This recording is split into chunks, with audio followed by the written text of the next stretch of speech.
Bonjour et bienvenue pour ce nouveau page à page consacré à certainement ce qui est la meilleure intégrale d'Excalibur par monsieur Alan Davis. Voici l'intégrale Excalibur 1991-1992 qui marque le retour d'Alan Davis sur la série sans Chris Claremont. Il est scénariste et dessinateur. C'est une période bénie des dieux. C'est certainement les meilleurs épisodes d'Excalibur. C'est le sommet de cette série qui nous a fait rêver dans les pages de Titan.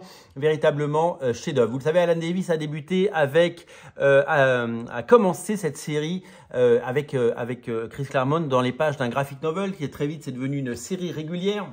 Il a dessiné des dizaines de numéros avant de laisser sa place pendant quelques mois à une pléiade de dessinateurs un petit peu moins talentueux et un peu moins inspirés, sans manquer de respect absolument à personne.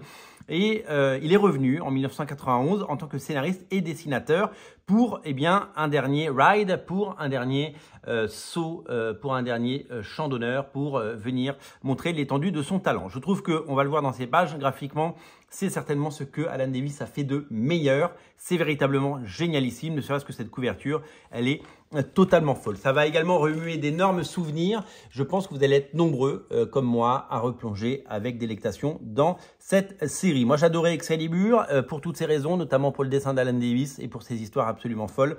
Allez, on plonge ensemble dans cette intégrale qui est parfaite ou quasiment parfaite, puisque, Alan Davis scénarise la grande majorité des épisodes. Le dernier épisode est scénarisé par Scott Lobdell. Et il dessine la majeure partie des épisodes, mais il y a quand même à la fin des épisodes dessinés par Doug Braithwaite, Will Simpson et James Fry, qui malheureusement n'ont pas le même niveau.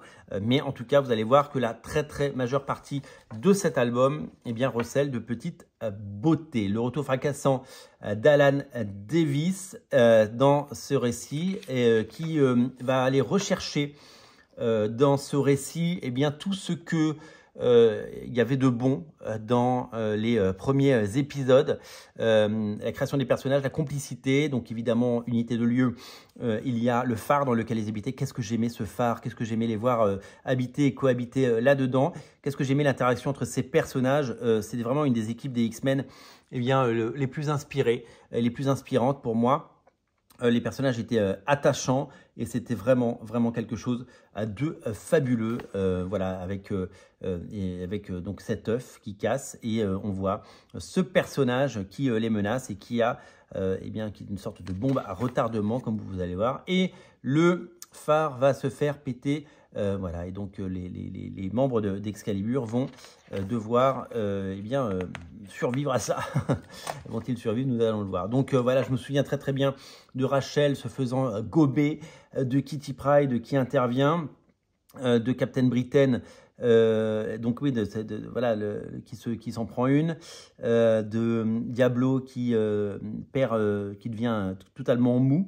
Voilà, donc les membres d'Excalibur sont totalement sont battus et donc voilà. Et donc là, il est encore question de voyage dans le temps, il est encore question de voyage dans les dimensions parallèles et vous allez voir que ces pages sont totalement géniales parce que on repart pour une grande saga, une grande aventure signée Alan Davis. Graphiquement, c'est exceptionnel, c'est magnifique et c'est vraiment tout ce qu'on aime dans les nouveaux mutants, dans les personnages d'Excalibur. Cette page où ça rigole, elle est mythique et ça, ça reprend évidemment le côté iconique des premiers épisodes.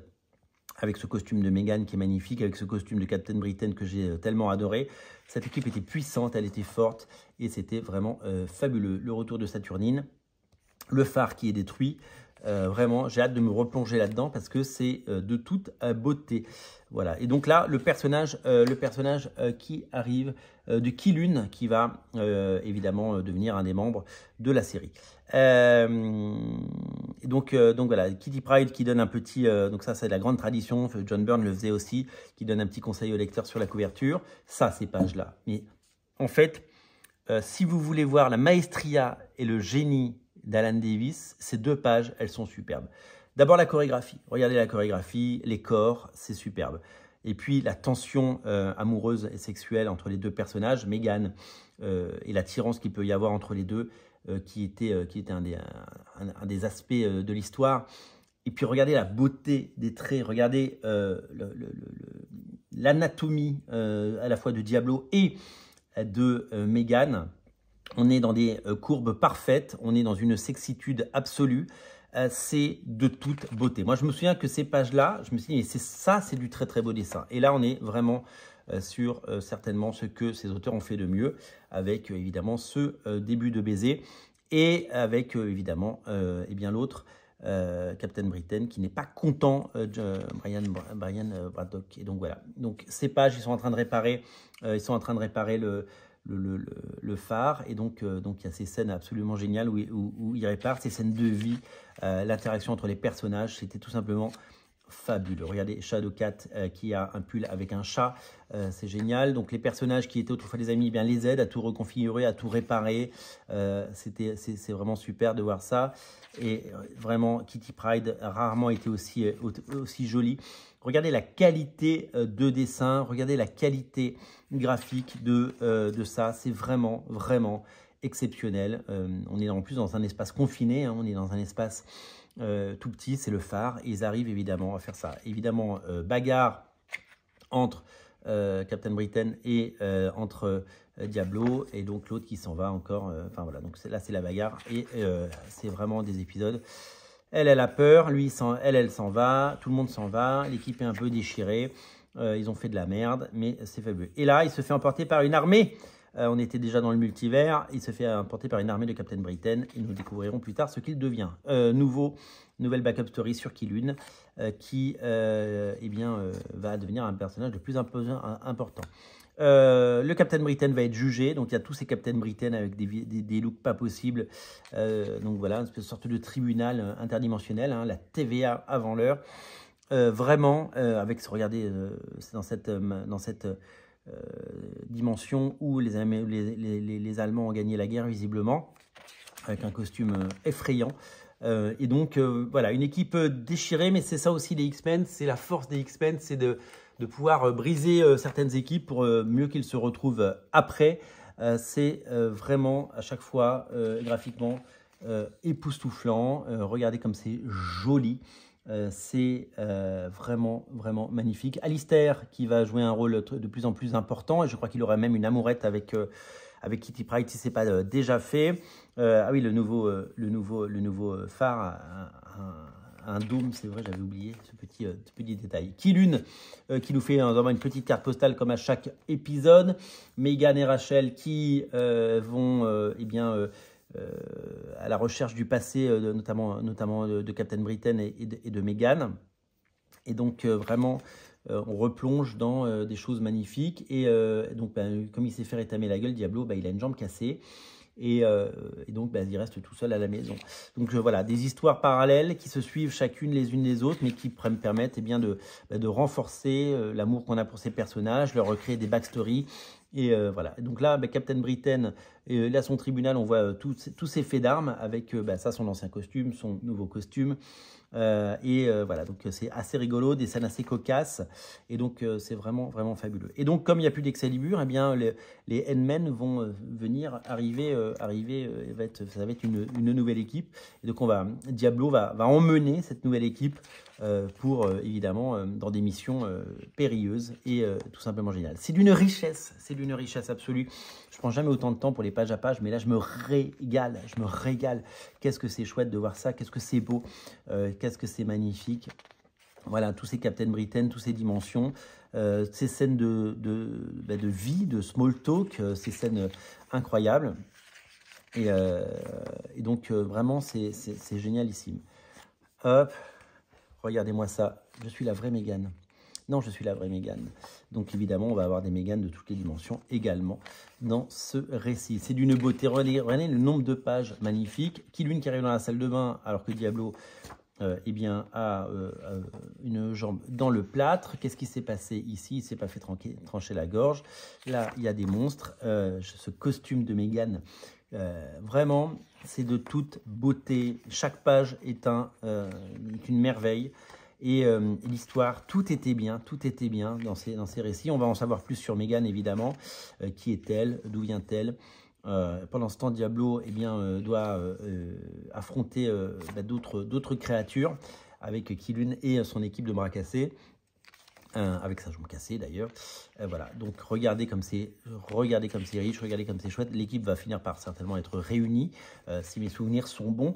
Voilà, tous ces personnages absolument fabuleux, toutes ces créations, toute cette créativité, toute cette inventivité. C'est vraiment, évidemment, Saturnine et Brian qui flirtent, alors que lui, il n'est pas content quand Meghan flirte avec Kurt. Vous voyez, des relations humaines il vient magnifique, et là il se retrouve, voilà, l'amour est plus fort. C'est évidemment incroyable. Cette couverture est encore une fois magnifique, en route vers le futur, avec des personnages, des meufs, enfin vraiment, tout est parfait. Oui, voilà l'équipe, il y a Cerise qui est là, le retour de Cerise. C'est vraiment incroyable. Kitty Pryde en version adulte, on est dans le monde du Days of the Future Past, Wolverine, voilà, donc à nouveau Excalibur qui joue avec les réalités, qui joue avec les dimensions, qui joue avec les temporalités. Je ne suis pas hyper fan de manière générale de tous ces multivers, etc. Mais quand c'est fait par Alan Davis, c'est maîtrisé et c'est de toute beauté. Surtout que, comme vous le voyez, c'est pas parasité par des crossovers, c'est pas parasité par des interactions d'autres séries. C'est juste parfait. C'est juste parfait. C'est du Alan Davis. C'est un morceau de l'histoire des comics. Quand mon fils a vu Kang, parce qu'en ce moment il est comme un fou sur tout ce qui touche à Marvel, il était comme un dingue. Voilà. Quand je vais lui apprendre que Kang n'est plus le grand méchant des prochains films. Ah oui, alors oui, il y a ces épisodes où Captain Britain devient complètement déformé, c'est drôle. Voilà. Et donc, partie d'échec mondial, récit incroyable. Rendez-vous compte, il n'y a pas un seul fill-in. Il fait tous les épisodes. C'est absolument dingue. C'est de toute beauté. Donc voilà, les physiques sont très changeants. Évidemment tout est perturbé parce que à force de jouer avec les dimensions, eh bien il se passe des choses. Le pouvoir du phénix, la beauté de tout ça, c'est incroyablement beau. Eh bien le phare va encore se prendre une claque et il est détruit dans toutes les dimensions, regardez. Hop, et voilà. Et voilà. Et à partir de là, on n'a plus d'Alan Davis. Voilà, il a fait quelques numéros. Alors, Alan Davis n'est plus que scénariste à partir de là. C'est un peu moins joli. Je me souviens tout à fait de ces épisodes d'Alan Davis et c'est Doug Braithwaite, qui est un très bon dessinateur. Et là, qui avait un style un peu à la Terry Shoemaker. Donc voilà. Donc là, on est dans une autre dimension, clairement, avec des Fantastic Four, avec tous ces personnages. Voilà, donc le voyage un peu intersidéral dans toutes les dimensions continue. Je suis moins fan de ça. Je dis pas que c'est pas bien. Cette couverture est mythique, elle est magnifique. Revoir Alan Davis dessiner les X-Men, et après il a refait du X-Men, hein, sachez-le. C'était génial. Et là, c'est Will Simpson, toujours sur un scénario d'Alan Davis. Je ne me souviens absolument pas de cet épisode. Je ne sais même pas s'il a été édité en version française. Je me souviens de la couverture, parce que je crois que c'était la couverture de... Ça devait être une des couvertures de Titan. Mettre les X-Men en couverture, ça peut toujours aider. Graphiquement, c'est sympa, il y a quelque chose, mais voilà, c'est pas du Alan Davis. Donc c'est vrai que ça s'ouvre un petit peu de tout ça. Et à partir de là, c'est Scott Lobdell qui scénarise. Alors je ne sais pas, là, au moment où j'enregistre cette émission, je ne sais pas si Alan Davis revient pour quelques épisodes supplémentaires. On le verra dans la prochaine intégrale. Et au dessin, c'est James Fries, qui est un dessinateur dont j'ai jamais entendu parler. Pareil, je ne me souviens absolument pas de cet épisode, mais je trouve que graphiquement, il y a quelque chose. Je trouve que, alors c'est un pur produit des années 90, mais je trouve que graphiquement, c'est assez intéressant. Voilà, graphiquement, c'est pas mal, même si, évidemment, on aurait préféré du Alan Davis, mais on ne va pas refaire des épisodes de 1992. Honnêtement, le niveau de qualité de cette intégrale, elle est fabuleuse. Voilà, les 3 derniers épisodes ne sont pas l'œuvre d'Alan Davis, en tout cas au dessin, mais ça reste quelque chose de toute beauté et ça reste un magnifique album. Voilà, c'est à découvrir bien sûr chez votre libraire. Ne passez pas à côté si, comme moi, vous avez connu cette période et que vous êtes nostalgique et que vous voulez revoir du très très grand Alan Davis. C'est exceptionnellement beau, magnifiquement incroyable, c'est incontournable, c'est à ne rater sous aucun prétexte. C'est disponible chez votre libraire. Merci d'être aussi nombreux à regarder Radio Comics. Merci pour votre fidélité et n'oubliez pas de vous abonner pour ne rater aucun page à page. Salut!